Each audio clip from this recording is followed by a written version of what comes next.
I don't know if you know this, but one of our homebound members has been rug hooking for decades.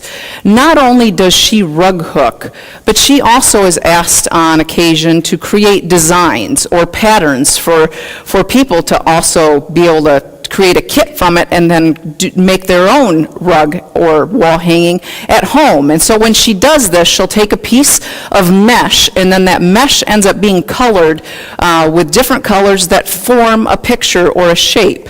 And then when that's given to somebody, they're given a whole bunch of different little size pieces of yarn. They're all about the same length, but they're all different colored pieces of yarn, and then they take those pieces of yarn with a latch hook and you pull those through the sections of mesh.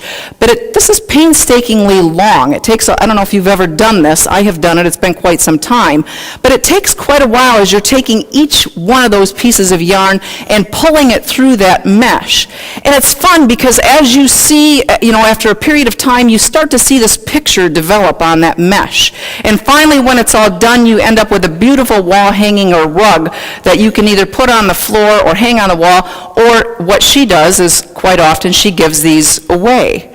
And she does this as an act of love. It's one way in which she serves, but also she finds with this that there's a pattern that people then are required to follow. And we're going to find this in the passage, just like you heard with the children's message this morning, that Jesus outlines a pattern for us that he hopes that we'll follow and that will live in our lives. And so I'd like to look at this together this morning and see if we can learn more about the pattern that Jesus is calling us to live.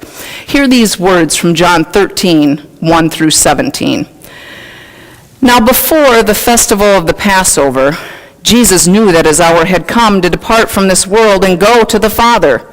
Having loved his own who were in the world, he loved them to the end. The devil had already put it into the heart of Judas, son of Simon Iscariot, to betray him. And during supper, Jesus, knowing that the Father had given all things into his hands, and that he had come from God and was going to God, got up from the table, took off his outer robe, and tied a towel around himself. Then he poured water into a basin and began to wash the disciples' feet and to wipe them with the towel that he had tied around him. He came to Simon Peter, who said to him, "Lord, are you going to wash my feet?" Jesus answered, "You do not now know what I am doing, but later you will understand." Peter said to him, "You will never wash my feet." Jesus answered, "Unless I wash you, you have no share with me." Simon Peter said to him, "Lord, not my feet only, but my hands and my head." Jesus said to him, "One who has bathed does not need to wash except for the feet, but is entirely clean, and you are clean, though not all of you." For he knew who was to betray him. For this reason he said, "Not all of you are clean." After he washed their feet and put on a robe, he returned to the table and said to them, "Do you know what I have done to you? You call me teacher and Lord, and you are right, for that is what I am. So if I, your Lord and teacher, have washed your feet, you also ought to wash one another's feet. For I have set you an example that you also should do as I have done to you. Very truly, I tell you, servants are not greater than their master, nor messengers greater than the one who sent them. If you know these things, you are blessed if you do them." This is the word of the Lord. Thanks be to God. It's interesting how this passage begins with the Passover is beginning, and now Jesus realizes his hour has come. And we're nearing the end of this study on the Gospel of John. We've got a few more weeks to go, but I don't know if you recall back at the very beginning in January when we looked at the wedding at Cana. At that point in time, the hour had not yet arrived. And so now we're at a different point in time where Jesus now knows his hour is at hand. And what he says here right after this is very striking. Having loved his own who were in the world, he loved them to the end. And what he does in the process to demonstrate this love is set before them an example. And so he takes an ordinary custom of washing feet, but yet does something very out of the ordinary or extraordinary with it. And I don't know if you're familiar with all these customs of washing feet, but in Jesus' time and day, when you arrived at a home, quite often it was expected that upon arriving, you would wash your own feet. Most of the time, the person would wash their own feet. In the Greek and Roman world, if you were wealthy enough and owned a slave or a servant, the slave or the servant would be responsible for washing the feet of the guests upon entering a home. This wasn't always typical, but what would happen is the host would never wash the feet of their guest coming in. It just didn't happen. One other situation, if you are free, so we'll say, Jim, you're free, I'm free. If I come to Jim's house, both being free people, Jim would never wash my feet, I would never wash his feet. It didn't usually happen. There were very, very few rare exceptions, and we see one of these exceptions in the Old Testament, actually. I don't know if you're familiar with King David. Have you heard of him before? Before he was king, Saul is out to get him. I think we're maybe familiar with some of these stories. Well, Saul ends up escaping from the grip of David, or David lets him go, however you want to look at this. But David also learns that Samuel dies. And what's interesting is David's looking for a place of refuge or to experience some hospitality. And there's this person named Nabal who kind of snubs David. Well, Nabal, thankfully, has a very, very wise wife. And Abigail goes and sends some men to David and says, we'll take care of you. Here's a whole bunch of food. Don't worry, my husband didn't do what was right. And David recognizes the wisdom of this woman, and it's not long thereafter Nabal dies. And David then wants to woo this woman. He is impressed with her. And so he not only woos her, but then wants to marry her. And her response is quite interesting. Your servant will wash the feet of your slaves as your servant.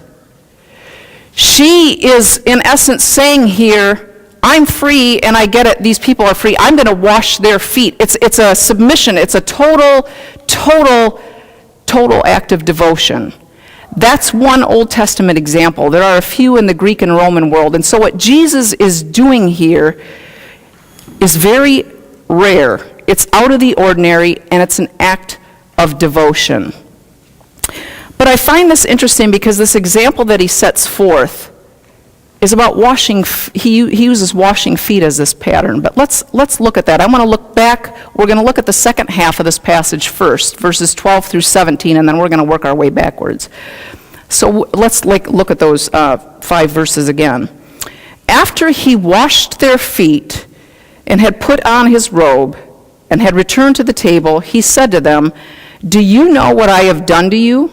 You call me teacher and Lord, and you are right, for this is what I am. So I, your Lord and teacher, have washed your feet. You also ought to wash one another's feet. For I have set you an example that you also should do as I have done to you. Very truly, I tell you, servants are not greater than their master, nor are messengers greater than the one who sent them. If you know these things, you are blessed if you do them. Now, Jesus says, I have set before you a pattern. You are to go and do also. What exactly is this pattern or the example that he's setting before us? And there's lots of questions that went through my mind. And you're going to see now 3 questions behind you, and we're going to take a look at these 3 questions together, and I'm actually going to give you a chance to vote on them. Is it A, does Jesus literally mean that we are to keep a basin of water by our door and wash the feet of our guests as they enter our home? B, does Jesus wash the feet as an example or pattern of serving others in humility? Or C, does Jesus wash the disciples' feet as showing us something about love? Now, I'm going to give you, this is going to be up here for a minute. I want you to look at these. How many of you think this is A, that we're literally to keep a basin of water by our door and wash our guests' feet as they come in our homes? Oh, good for you. Good for you. You know what, though? I did think about this because I thought if we did really do this, I thought, boy, our floors are going to be clean and our friends and family are going to have squeaky clean feet. And I grew up Dutch, so I find that funny, and especially if you know what keeping a Dutch household involves. B, how many of you would choose B? That this is a demonstration of serving in humility. Good for you. That's going on in this story. How many of you would vote for C? Good for you. That's going on in the story. How many of you would have liked to vote for more than one? Okay. I was really hoping you'd say that, because it really is a kind of a combination of B and C.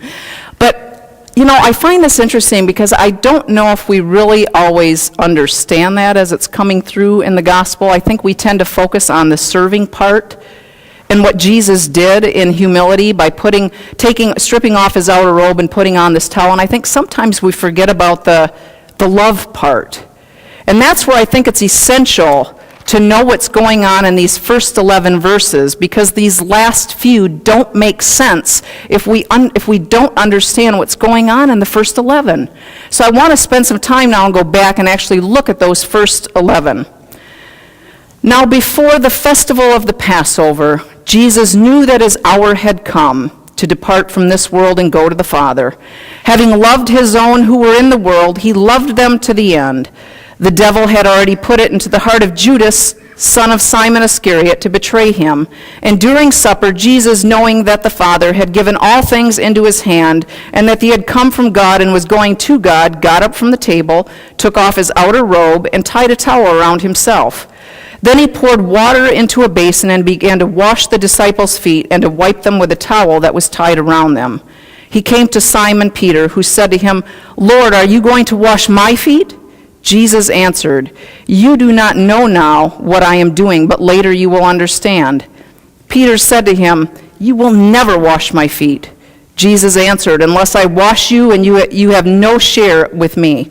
Simon Peter said to him, "Lord, not my feet only, but also my hands and my head." Jesus said to him, "One who has bathed does not need to wash except for the feet, but is entirely clean. And you are clean, though not all of you." For he knew who was to betray him. For this reason he said, "Not all of you are clean." I think this is crucial, the way this passage starts off with what John records, particularly with the words that Jesus says. Having loved his own who were in the world, he loved them to the end. To the end. In Greek, you want to learn some Greek this morning? Okay, repeat after me. Eis telos. There you go. Greek, that's the end, okay? Eis telos. Now that can mean a couple of different things. It can literally mean to the end.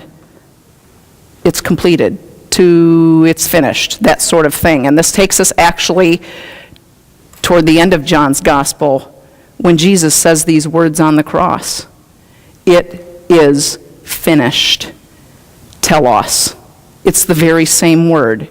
It can mean that.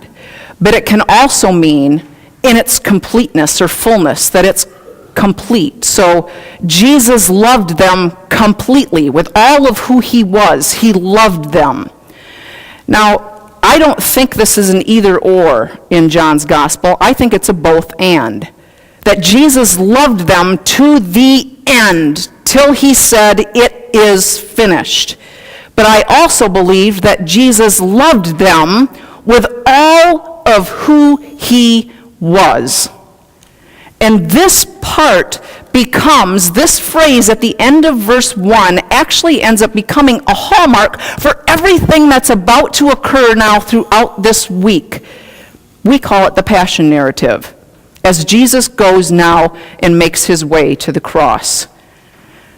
This is the hallmark of all of what is to come. And that phrase carries so much weight. So the second part of this story doesn't make sense if we don't understand the weight of that phrase, especially given the fact of who's present in that room. All of the disciples are there. He washes their feet. Even Peter, who says what to him? You will not wash my feet. Don't wash my feet, Jesus. And then eventually says, no, don't just wash my feet, but wash my hands and my head too. And he wants to be saturated with Jesus' offering. But there's also somebody else that's present in that room. Judas. And so we find this interesting twist that right after we learn, having loved those who were with him in the world, he loved them to the end. Right after that, we learn the devil. The devil had already put it into the heart of Judas to betray Jesus. This is astounding. I am just blown away when I try to picture this scene and what's going on in this room. The very presence of good and the very presence of evil are coexisting in the same room at the very same time. Jesus, the agent of God, carrying out God's will, and now here Judas as an agent of Satan, of the devil, carrying out Satan's will through the form of betrayal. And what does Jesus do? He washes his feet. He bends down and washes the guy's feet. I mean, can you just picture this?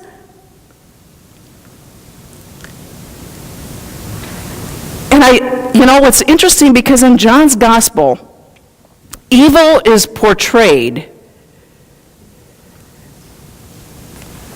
through death. It leads to death. And it's often portrayed through hatred and deception. And so what Jesus does here, when he says, follow the pattern that I have set for you, you need to go do this as well. It's not just about going and serving and being nice to people. What he does here is he confronts the very, very presence of evil with love. Doesn't that just blow your mind? Jesus responds and confronts and reacts to evil by offering life. Jesus confronts and responds to this act of hatred with love. Jesus responds and reacts to this deception with the truth. He does something completely extraordinary. And then he bends down and washes his feet to show, you don't understand this now, everything that's going on. One day you will. One day you'll completely understand what I've just done here. And we see this, that he washes Peter's, Andrew's, James, John, Judas. There are no exceptions. None. Even though he knows what's coming. Now, if we put ourselves in Jesus' position, what would we do?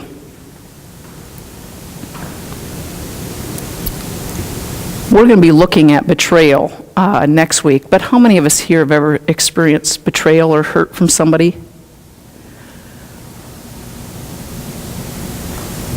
How easy is it to love somebody once they do something like that to us? Not very.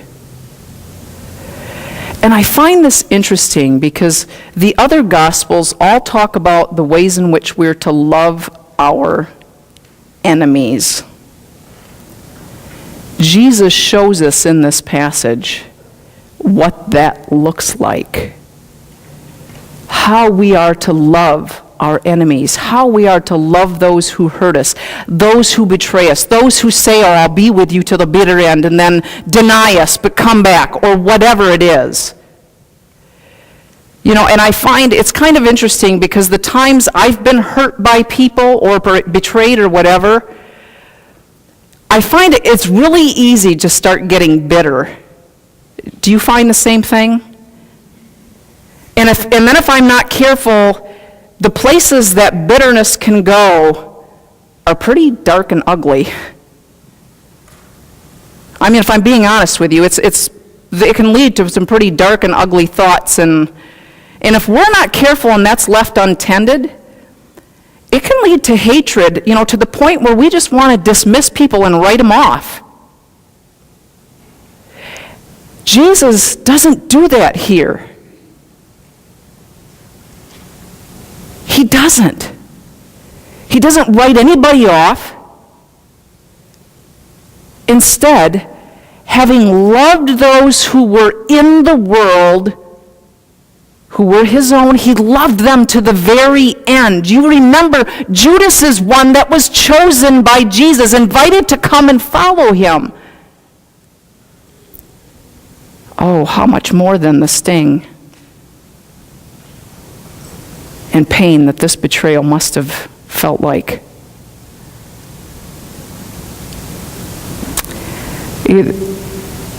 I'm reminded of some words that Paul wrote in his letter to the church in Romans that seem to capture this so well. God demonstrates his love for us in this, that while we were yet sinners, Christ died for us. Christ died for the ungodly.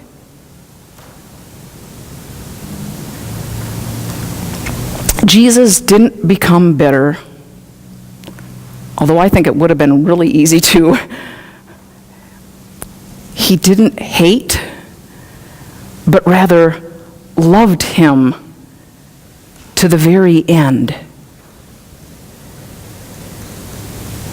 This is what we are told to go and do. A pattern has been set for us. Go and do likewise. Would you pray with me, please?